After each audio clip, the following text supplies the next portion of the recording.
Welcome to the seminar session from the QNJAC Geotechnics Working Group.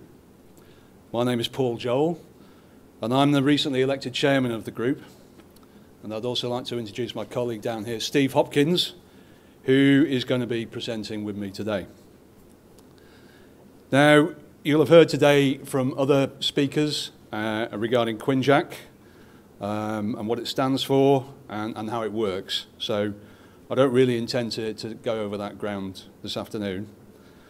I've used the term working group here, and we'll try and stick to that as part of this presentation, but you may have heard references to subcommittee, and for this purpose it's really one and the same thing.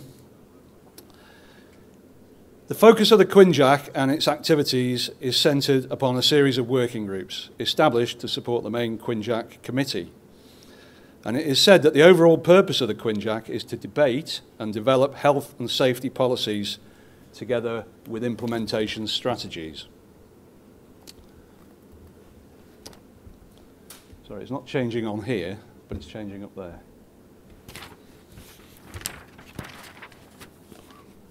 So in the first part of this seminar session, we're going to try and explain the reasoning for and the purpose of a geotechnics working group, and to try and give answers to a series of questions on the screen. Our aim during the seminar session is just to try and give an element, is not to try and give an element of specific geotechnical training, but to rather introduce you to the activities and purpose of the working group. The one thing that all of the participants in our industry can share, including our competitor companies, is that of best or good practice in the management of health and safety. And at the end of this short 20-minute session, there should be enough time for Steve and myself to take any questions that you may have. So first of all, why? Why do we have a geotechnics working group within QNJAC? Well, point one is around giving clear guidance to good practice as applied to the management of geotechnics within the quarrying and extractive industries. Please note the use of the words good practice. We very often hear of the term best practice within industry. However, this implies that a state of perfection is achievable here and now, whereas in reality, I'm sure that you will agree that there is always going to be room for improvement. The second point is around ensuring that good practice guidance we develop is linked to the requirements of current legislation and regulation. In the case of geotechnics, this is likely to be largely linked to the requirements of the Quarries Regulations 1999.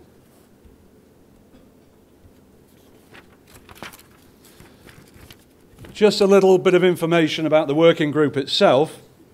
These are all volunteers drawn from different parts of the industry, along the lines of the QNJAC tripartite approach. The shape and composition of the working group can change over time, and is dependent upon individual commitments, but also on the kind of guidance that is being worked on at any one time. The working group meets quarterly to review its programme of work. The workload itself is shared between smaller groups of members who will continue to develop new guidance in the background and in the intervening periods between quarterly meetings. So who is the working group? Well, this is a list of the current members, and hopefully you can see from that the variety of backgrounds from which the membership are drawn. So these include the HSE, geotechnical specialists and consultants, trade bodies, training organisations, coal producers, independent stone producers, and major industry employers.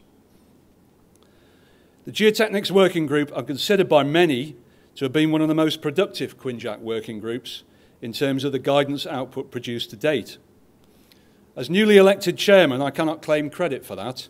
However, as well as the team listed on the slide, I would like to pay tribute to the leadership of the outgoing chairman, Viv Russell, who has stood down from the working group but will continue to play an important role in the activities of QNJAC.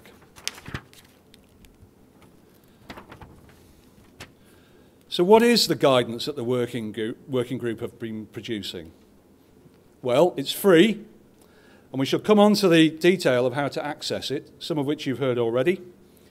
It is also designed in such a way as to be useful across the whole industry. The working group also attends seminars and other events in order to present to various industry groups, such as IOQ meetings. I just want to spend a little bit of time on the word geotechnics. The term geotechnics, in its narrowest sense, is concerned about our human interaction with the rock or the below-ground environment within which we work. And if you go on to the Wikipedia entry for geotechnics, it expands on that a little bit further. It says it's the application of scientific methods and engineering principles to the acquisition, interpretation, and use of knowledge of materials of the Earth's crust. It's various materials and processes towards making the Earth more suitable for human activities and development. However, the quarries regulations themselves are also specifically concerned with the safety of personnel.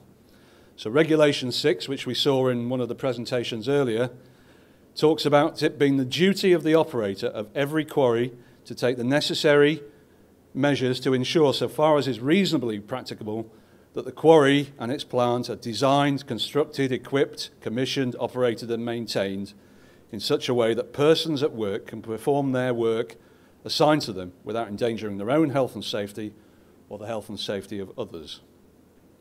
So, in summary, geotechnics, when applied to our industry, is about applying an engineering approach to ensuring the safe design, etc., and that our excavations and tips which are present, so it's basically the safe design, operation and maintenance of the excavations and tips which are present at our quarries and at our extractive operations. This can be extended to creating and maintaining features such as edge protection bunds which are constructed in order to protect personnel during their interaction with such features.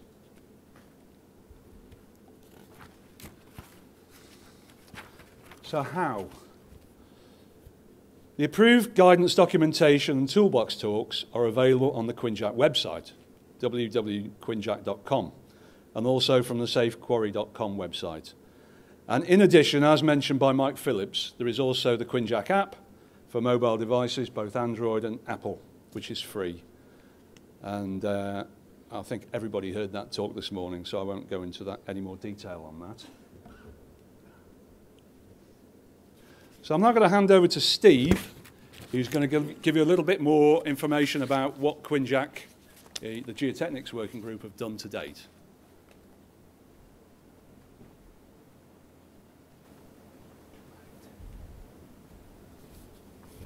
Right, good afternoon, everybody.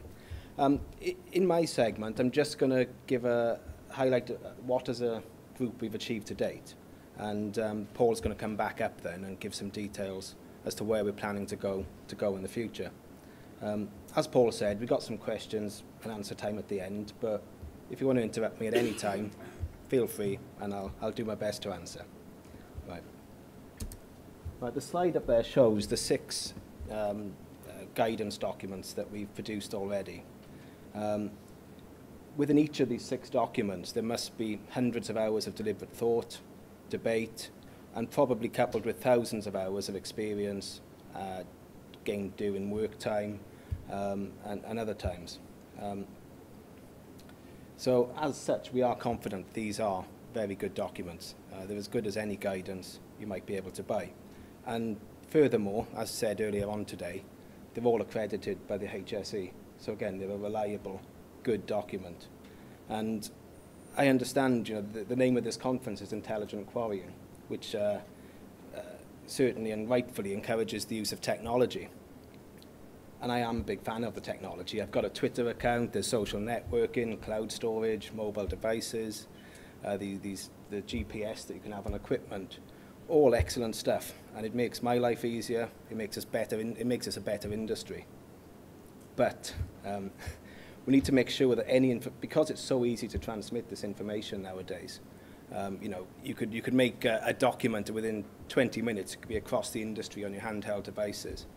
It's more important now, I would suggest, than ever, that we need to make sure that the documentation is good, it's correct, it's properly thought out. And I think this is why we are, as a group, very proud of what we produced. It's not as flash and as exciting as some of the technology, but in these guidance notes, there is something that's extremely relevant and extremely useful to everybody in this room. Just to give a flavour then of the type of work that we are doing, I've chosen our last document, or last guidance document, which is the abandonment or ceasing of operations at quarries. We chose to look at this area because during our discussions and given the economic downturn following 2008, there were a lot of sites that were either mothballed or temporarily or long-term closed. And we thought this is a good topic to provide some guidance on. And unlike all of the issues in our industry, the information's there. It's in the relevant regulations, the relevant legislation, the relevant guidance. But we see our role really as capturing all of that guidance with our own knowledge, distilling it into a document that's useful and easily transmitted. Like a lot of these things, the first thing we did, and I dare say this probably took longer than you might imagine, was just to find the definitions and understand what we're talking about. You know, what does abandonment mean? What does ceasing operations mean? So when you pick up our document, that's the first thing you will see. So again, within the business, within the team, within the organisations, we're all talking about the same thing. We all know what we're talking about.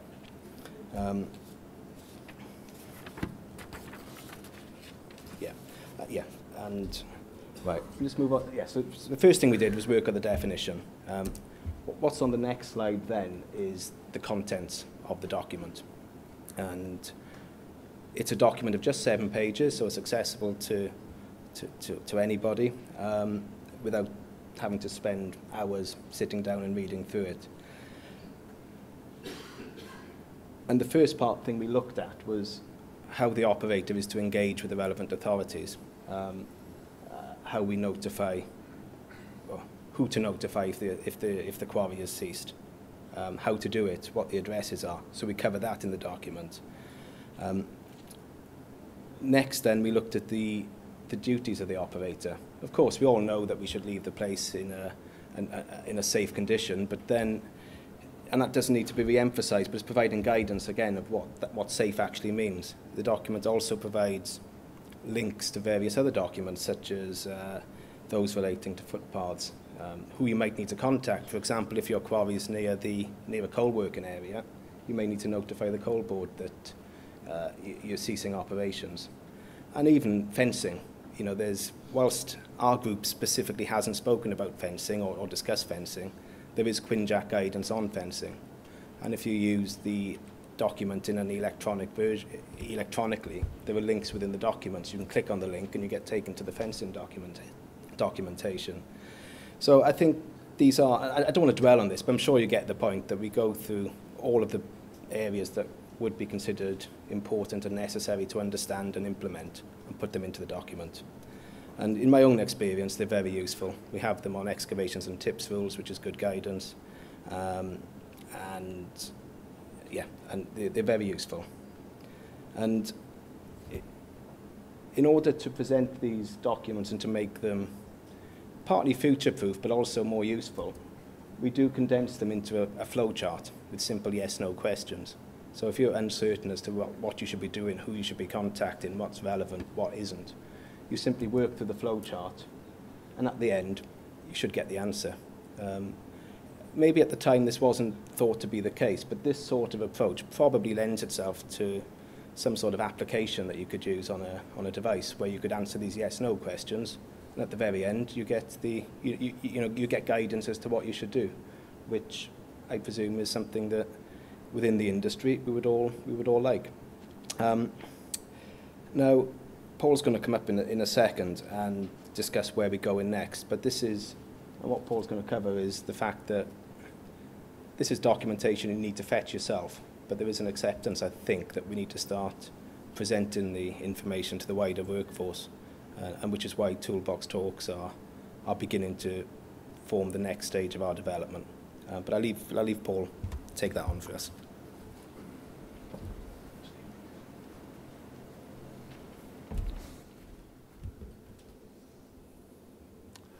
So as Steve says, we're just going to talk a little bit about what next.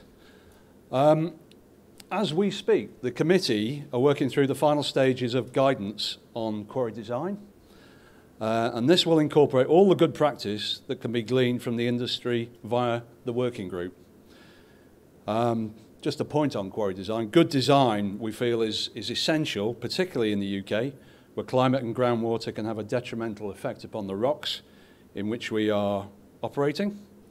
And the complexity of the geology itself can also have a significant impact on the slope angles that are deemed to be safe and sustainable.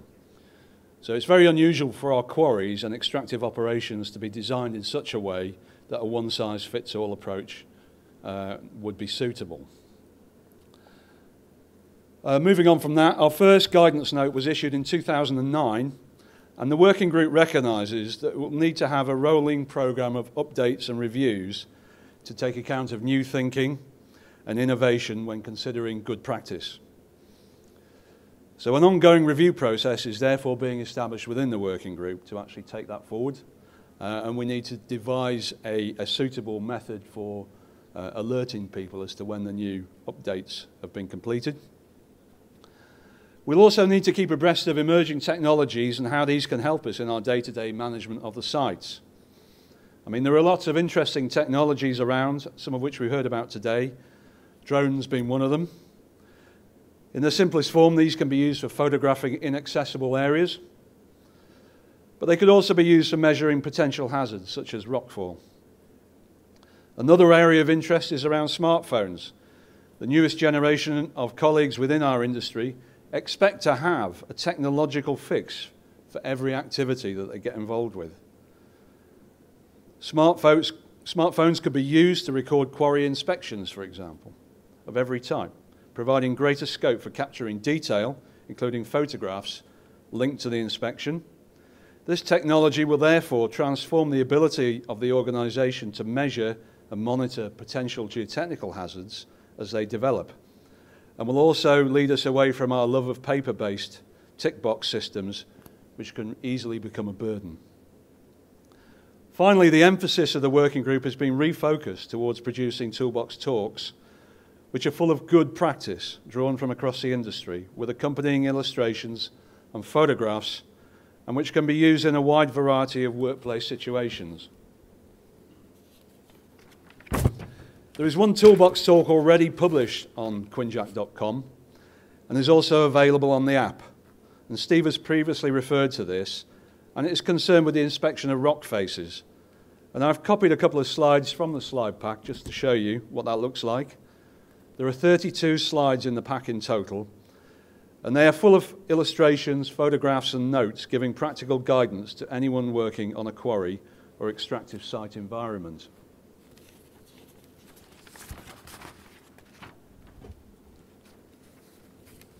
In this slide, there is a good example of an area of face where wedge failure has already occurred.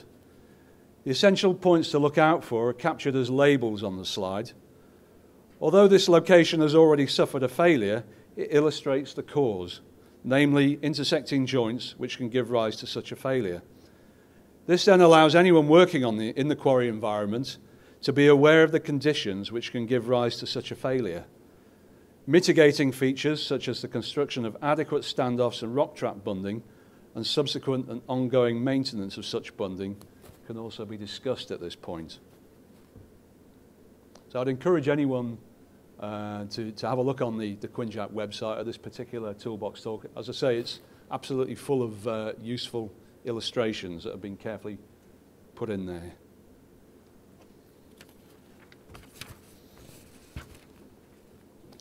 So in order to get as much good practice into these Toolbox Talks, we've recently put out a call to the industry, and the idea being that they would send any examples into the committee or into the working group so that we can actually review those and to use that good practice as part of a compilation of a new series which can then be used in the workplace. And I think the purpose really of putting that call out is it's far better to get that good practice which is already out there than for us to sit around the table in a working group and actually start from scratch. So the list of Toolbox Talk projects we're going to be looking at, and these are going to become available in 2016 if everything goes according to plan, are on the screen, including excavated faces, edge protection, lagoons, tips, stockpiles, and face isolation. And I'll just take face isolation as an example. One of the things that, that we've been looking at recently in the industry is around adequate measures taken to scan faces in advance of blasting. And the requirements are that you really remove any obstacle that could impede the total scan of the face. And that can sometimes mean removing bunding, which restricts entry into that area. And the requirements of the quarries regulations themselves, Regulation 22, which requires physical barriers to be put in place to restrict entry of people into areas which might constitute a hazardous area. So there's an apparent contradiction there in terms of the requirements and the legislation.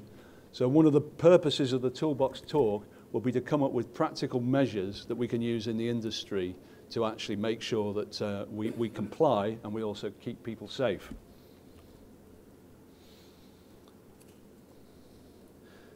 It is envisaged that all of the proposed Toolbox Talks will become available, as I said, in 2016. They will be agreed by the group and approved by the HSE before becoming QNJAC branded and subsequently published through the channels that I've already mentioned. The important bit is really to ask you, the audience, and the industry as to whether you have, well, I've talked about the request for guidance material, that you would like to actually distill into the guidance. Steve and I and the rest of the working group members will be happy to hear from you, particularly if you have those materials, photographs or even videos, which you think will be useful in this regard. And that way we can actually influence, in a positive way, the design and operation of our quarries and extraction sites. So that's all we've really got to say on the work of the working group, but if anyone's got any questions, Steve and I will be very happy to try and answer them. What guidance is there for sand and gravel quarries from a geotechnical point of view? I mean, you're probably right, and the implication of the question is that there's a lot of focus towards rock quarries. Yeah. Yeah. I don't think we're sort of forgetting about you, and I think we've got a number of people on the committee who are well versed at producing guidance and training. So we've got a member of the MQPC training body on the committee, and I know for a fact that he's well used to giving training to people in the sand and gravel environment. Yeah. Yeah.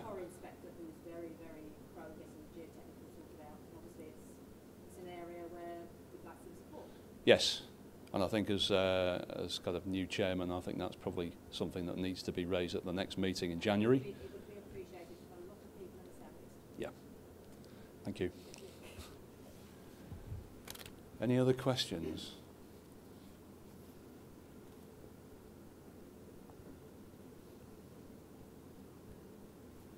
No? Okay, thank you very much.